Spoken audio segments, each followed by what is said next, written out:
4:30 p.m.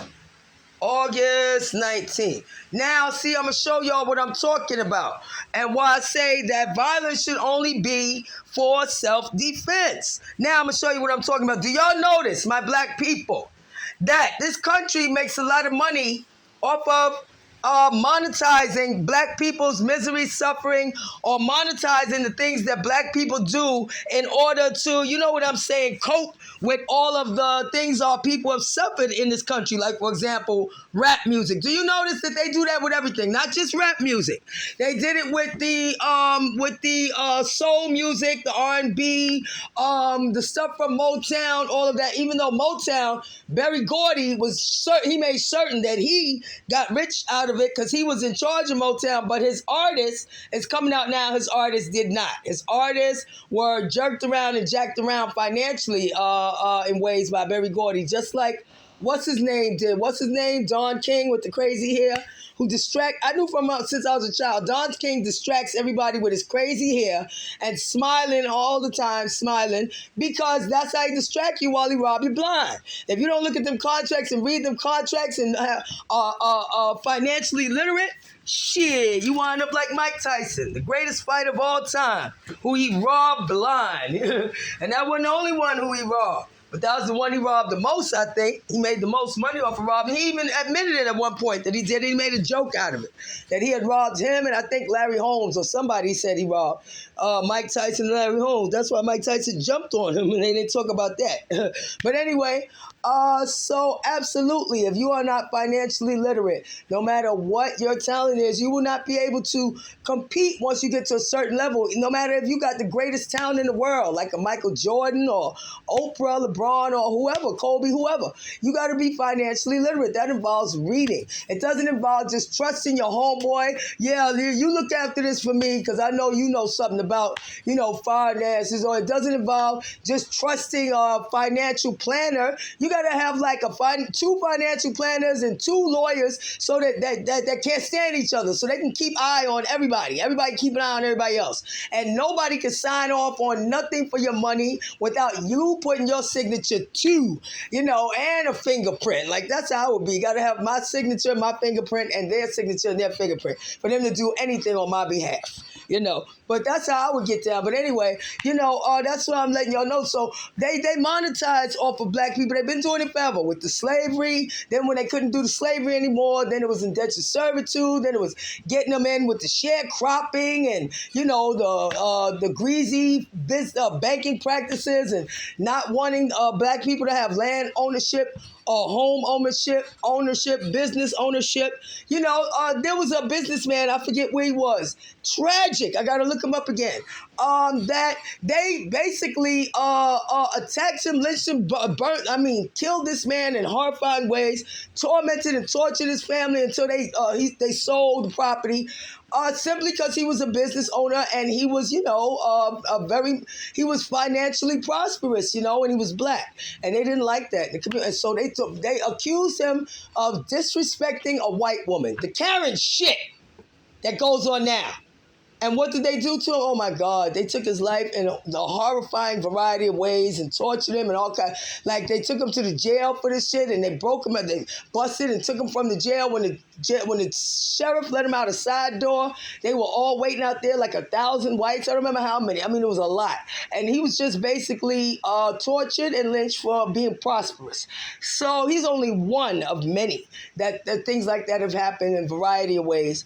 And so, I have to speak up because I noticed they always want to utilize black labor, whether it's for manual labor, whether it's for our talent, our creative talent, or whatever we do, and then take ownership from us or, deny your ownership or find a variety of ways to steal it from you, torture or terrorize you for it, utilize the laws, utilize the government, utilize law enforcement against you, and all of that, while at the same time saying black people are useless, but yet they wanted to hold on to us so bad that they did slave breeding 60 years after slavery ended in order to keep getting that black talent and black abilities and the strength and the power and how useful black people are, that we can get things done. whether it's in a field or whether it's creating things like black people created a variety of inventions that were taken and stolen from them, and white folks were given credit. And at the same time, they talk about work hard, or didn't want black people on welfare, having babies on welfare, and put things in place to stop that. And then turn around and start inviting illegals in here who have nothing and talking about we have an obligation to take care of them. What about the obligation for us to take care of us? The black people who have been here building this country for free or for less forever, always giving less, always find ways to damage our communities with drugs or with alcohol or with all kinds of practices to keep us getting less all the time, less, and then turn around and invite folks in who have nothing and say that we need to support them when we haven't been properly compensated for all the many years of hard work black people put into this country.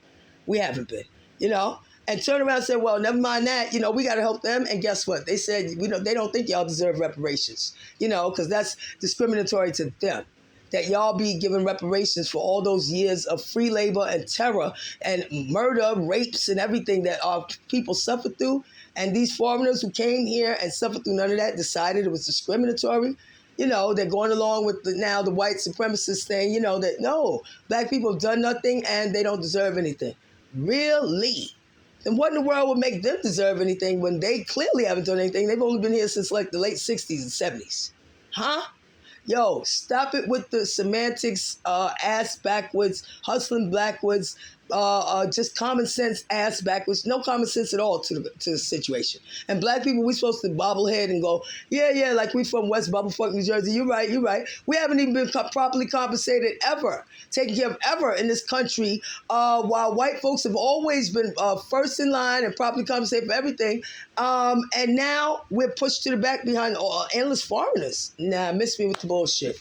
Yeah, so for anybody who still think I'm stupid or whatever, or still want to have a beef with me, I want to talk with you. I want to talk with you about, what was what were your belief systems that you engaged in, that you were taught growing up, or did you learn all this in the street?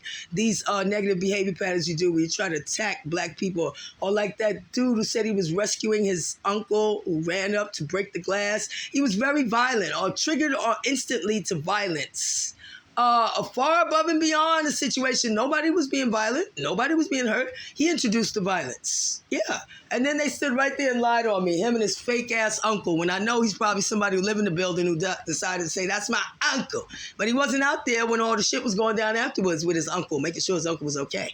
He left, to cover up his crime and his violent attack on me that he did 2-3 times, twice that day, once in my face, once when I was gone, and then, attacking the house and breaking all the glass on my daughter's bed, and then came back the next day and didn't like I was talking about it and decided to do it again.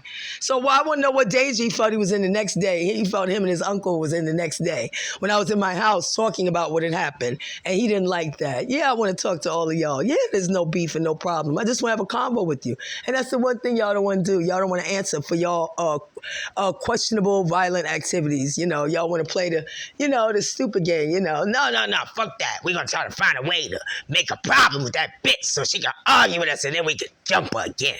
No. You trying to get a rise out of me, Agent Kuyan? No, sorry.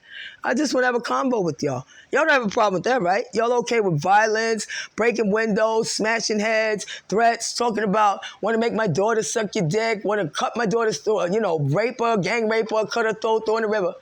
But you're not okay with a convo. Yeah. Sounds like predators and pedophiles to me. But anyway, maybe I'm wrong. And you're right. And I don't mind having a convo with y'all anytime. Yeah. So I want to see y'all make a big problem out there. She said she don't mind having a convo with us anytime. And if she was wrong, she apologized. And she just wanted to talk with us and see exactly what is the problem. Because we don't like to have a convo. We just like to attack.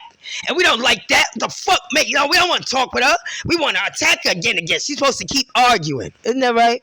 So, yeah, I want to talk with y'all. And let's see who wants to have the grown-up convo. And who want to keep being the violent, attacking predators and pedophiles. Yeah, no problem. See, this is how I used to do my family. And they would run from this. I know y'all not running from a convo, right? No, of course not. No, no. That's the one thing they don't want. Everything else is just fine. And everything else is fine as long as they do it to me. Not for me to do anything. If I so much as throw an egg, that's a crime of the century. But the stuff y'all did is no problem, right? Yeah, I want to talk with y'all. Fantastic. I don't have any beef with y'all no further. Just want to have a chat. And if I'm wrong, I'll apologize.